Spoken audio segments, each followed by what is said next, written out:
ग्वालियर में ज्योतिरादित्य सिंधिया ने 2 महिलाओं नेत्रियों को भारतीय जनता पार्टी की सदस्यता ग्रहण करवाई। कांग्रेस पार्टी को बड़ा झटका लगा। अशोकनगर विधानसभा से उपचुनाव 2020 में कांग्रेस उम्मीदवार रही आशा दोहरे, नगर पालिका में पूर्व नेता प्रतिपक्ष अनीता जैन, प्रदेश कांग्रेस सचिव राकेश जैन ने भाजपा की सदस्यता ग्रहण की। अशोकनगर विधानसभा से उपचुनाव 2020 में कांग्रेस उम्मीदवार रही श्रीमती आशा दोहरे, नगर पालिका में पूर्व नेता प्रतिपक्ष श्रीमती अनीता जैन, प्रदेश कांग्रेस सचिव श्री राकेश जैन, अमोल शिवपुरी ने भाजपा की सदस्यता ग्रहण की। केंद्रीय मंत्री ज्योतिरादित्य सिंधिया जी के राष्ट्रवादी विचारों से प्रभावित होकर उक्त लोगों ने नागरिक उड्डयन एवं इस्पात मंत्री श्री ज्योतिरादित्य सिंधिया के समक्ष कांग्रेस छोड़कर भाजपा की सदस्यता ग्रहण की।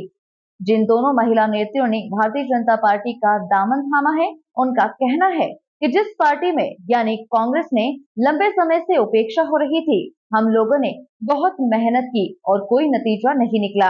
इसलिए आज हम लोग महाराज ज्योतिरादित्य सिंधिया के समक्ष भारतीय जनता पार्टी की सदस्यता ग्रहण कर चुके हैं। भावुक होते हुए दोनों महिला नेत्री ने कहा कि हमसे पहले गलती हो गई थी। सदस्यता ग्रहण कराने के बाद मीडिया से बात करते हुए केंद्रीय मंत्री ने कहा, मेरा इन दोनों के साथ पारिवारिक और ऐतिहासिक रिश्ता है। मैंने आप लोगों को कई बार कहा कि मैं राजनीति में नहीं हूँ, मैं जनसेवा में हूँ। कुछ कारणवश ये हमारे साथ नहीं रहे थे, आज वापस आए हैं। भारतीय जनता पार्टी में इनका स्वागत हुआ है और मुझे विश्वास है, चाहे शिवपुरी की बात हो या चाहे अशोकनगर की, भारतीय जनता पार्टी का झंडा बुलंद रखने के लिए जी जान और कंधे से कंधा मिलाकर मेरे साथ चलेंगे। इस सवाल पर उन्होंने कहा कि मैं किसी के ट्वीट पर जवाब नहीं देता हूं। अगर जवाब देना पड़ता है तो मैं ट्वीट का जवाब ट्वीट से ही देता हूं और मेरी आदत नहीं है तू मैं करने की। मेरी आदत है विकास और प्रगति में लगने के लिए और इस आशा के साथ मैं काम करता हूँ और पूर्ण विश्वास है कि भारतीय जनता पार्टी की सरकार मध्य प्रदेश में जनता के आशीर्वाद से और लोगों के आशीर्वाद से बनेगी। वहीं उन्होंने दिग्विजय सिंह पर टिप्पणी करते हुए कहा कि क्या आप दिग्विजय सिंह को गंभीरता से लेते हैं?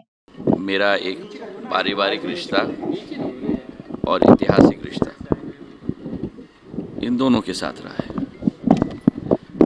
अनीता के साथ रहा है, राकेश के साथ रहा है। और मैंने आप लोगों को कई बार कहा है, मैं राजनीति में नहीं हूँ, मैं जनसेवा में हूँ। और जो मेरे रिश्ते मैं कोशिश करता हूँ बनाने के लिए, चाहे इनके साथ हों चाहे आपके साथ भी हों, वो दिल के रिश्ते बनाने की कोशिश करता हूँ। कुछ कारणवश हमारे साथ ये नहीं रहे, आज वापस आए हैं। भारतीय जनता पार्टी में इनका हम स्वागत करते हैं और मुझे पूरा विश्वास है, चाहे शिवपुरी की बात राकेश जी की हो, चाहे अशोकनगर की बात अनीता और आशा दोहरे जी, कहाँ है आशा? हाँ, आशा की हो, पूर्ण रूप से भारतीय जनता पार्टी का झंडा बुलंद रखने के लिए जी जान मेरे साथ कंधे से कंधे मिलाकर रखेंगे। कमलनाथ जी ने एक ट्वीट कल किया है, उसमें किसने? कमलनाथ जी ने ट्वीट किया है, उसमें मैं किसी रामचरित मानस की चौपाई के जरिए उन्होंने कहा है कि मध्य प्रदेश की जनता। देखिए, मैं किसी के ट्वीट पे मैं ट्वीट कभी जवाब नहीं देता। अगर जवाब देना पड़ता है तो वो अब वैसे भी वो ट्वीट नहीं रहा, वो एक्स बन गया है, ट्विटर तो रहा ही नहीं है। पर ट्वीट का जवाब मैं ट्विटर पे ही देता हूँ। मेरी आदत नहीं है तू मैं लगने के लिए, मेरी आदत है विकास और प्रगति में लगने के लिए। उसी आशा के साथ मैं काम कर रहा हूँ। पूर्ण विश्वास है कि भारतीय जनता पार्टी की सरकार मध्य प्रदेश में जनता के आशीर्वाद से, आप लोगों के आशीर्वाद से जरूर बनेगी। क्योंकि मेरी बहुत बड़ी भूल थी कि मैं महाराज के साथ नहीं आई थी उस समय, कांग्रेस छोड़कर। 30 साल से मैं कांग्रेस में थी, लेकिन मैंने भूल की थी। आज उस भूल को मैंने सुधार किया है, क्योंकि मैं आज महाराज के पास ग्वालियर आई हूँ और मैंने आके यहाँ भारतीय जनता पार्टी, माननीय मोदी जी और माननीय महाराज साहब की पार्टी को उसमें कार्यकर्ता रहकर मैं जनसेवा का काम करूँगी। मुझे बहुत खुशी है। आज भावुक भी हो गई किस तरह से महाराज ने क्या, क्योंकि उन्होंने तो बहुत हमेशा प्यार दिया था, हमेशा उन्होंने मुझे गले लगाया, लेकिन मुझसे भूल हुई थी कि मैं उस समय कुछ घबराहट थी मुझे, तो मैं उस समय नहीं आ पाई थी उनके साथ में। आज बिल्कुल बोझ उतर गया। किस तरह काम करें? बहुत अच्छे से बहुत उन्होंने जी, वो मुझसे पहले से ही बहुत मतलब उससे हम लोगों के लिए, हमारे पूरे परिवार के लिए महाराज साहब ने हमेशा हमारा मनोबल बढ़ाया है। तो आज भी उन्होंने यही कहा कि मतलब जी यही कहा कि अब जीवन भर, मैंने कहा बिल्कुल मरते दम तक साथ नहीं छोड़ूंगी। मैं शिवपुरी से हूँ। राकेश जैन आमोल शहर कांग्रेस कमेटी का अध्यक्ष रहा हूँ और ज्योतिरादित्य सिंधिया जी जो इस अंचल के एक बड़े नेता हैं, हम सबके आराध्य हैं और पूजनीय हैं। और कांग्रेस में जब तक वो रहे, जब तक हम लोगों ने कांग्रेस के लिए काम किया, आज वो भारतीय जनता पार्टी के नेता बन करके आए हैं।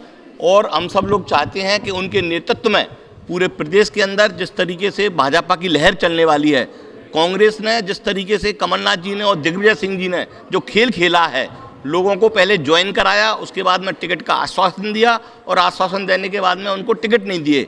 अब भाजपा की लहर इस प्रदेश के अंदर चलने वाली है। माननीय मोदी जी और ज्योतिरादित्य सिंधिया जी के नेतृत्व में पुनः मध्य प्रदेश में भाजपा की सरकार बनने वाली है। हमने भाजपा ज्वाइन कर ली है और सिंधिया जी के नेतृत्व में हम भाजपा के लिए जो कर सकते होंगे पूरे दिल और जान से करेंगे। मैं शिवपुरी से दावेदारी नहीं कर रहा था, मेरा मित्र था जिसको कि कांग्रेस ने ज्वाइन कराया था, उसको टिकट नहीं दिया, जितेंद्र जैन गोटू, जिनके कि भाई को टिकट दिया है देवेंद्र जैन को भाजपा ने। भारतीय जनता पार्टी एक ऐसी पार्टी देखी हमने जो कहती है वो करती है। कितने कार्यकर्ताओं के साथ आज आप? हम लगभग 300-400 लोग हमारे महाराज जब कोलारस पहुंचेंगे उनके साथ में हम पूरे कार्यकर्ता एक साथ ज्वाइन करेंगे। आज बहुत खुशी की बात है और खुशी बहुत ज़्यादा बढ़ गई है मेरी तो, क्योंकि हम महाराज साहब से अलग हुए थे तो बहुत उस टाइम उनको भी उतना ही दुख हुआ था और हमको भी इतना। आज उनसे मिलकर उनके साथ पार्टी ज्वाइन करके बहुत ज़्यादा खुशी हुई है और उनने हमें पहले की तरह मान सम्मान दिया, गले भी लगाया और बहुत ज़्यादा खुश हैं हम लोग। जी बिल्कुल बिल्कुल। किस तरह से आपका ये पल रहा है? ये पल मैं अपनी भावनाओं को व्यक्त नहीं कर पा रही हूँ, लेकिन ये खुशी बहुत बड़ी है। एक टाइम था जब महाराज साहब कांग्रेस छोड़ के गए थे, उस टाइम हम उनकी तकलीफ़ को शायद समझ ना सके, लेकिन आज हम पूरी तरह से महसूस कर सकते हैं उनकी तकलीफ़ को, क्योंकि उन पे क्या बीती होगी जो आज हमारे ऊपर, जब तक इंसान पे बीतती नहीं है उसको पता नहीं चलता। आज जो उनके ऊपर बीती थी वो आज हमारे ऊपर बीती है कि वो किस परिस्थिति में कितना मजबूर होकर उनने पार्टी छोड़ी होगी। जी बिल्कुल, पूरी तरह से जी जान से महाराज के साथ है और अब ये बंधन कभी नहीं टूटने वाला।